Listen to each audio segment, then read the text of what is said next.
দিয়া, আজ আবার তোর নাটক শুরু হয়ে গেছে। বিছানায় জামা কাপড়গুলো এলোমেলো হয়ে পড়ে আছে, বেসিনে বাসন পড়ে আছে, ঘরের কাজগুলো কি তোর বাবা এসে করবে? এই অবস্থায় আমি আর বাড়ির কাজ করতে পারছি না, কিছুদিন তুমিই কাজগুলো করে নাও। এবার এটাই শুনতে বাকি ছিল তোর কাছে?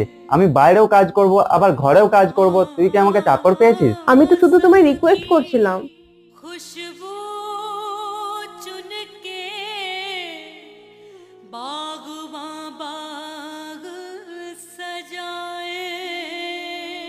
কি রে, আজকেও তুই খাবার বানাসনি? আমার পেটে খুব ব্যথা করছে, সেজন্য খাবার বানাতে পারিনি। তাহলে কি তোর মা এসে খাবার বানাবে? যেদিন থেকে তুই প্রেগনেন্ট হয়েছিস না, তোর নাটকটা অনেক বেশি বেড়ে গেছে। চুপচাপ উঠে খাবার বানা।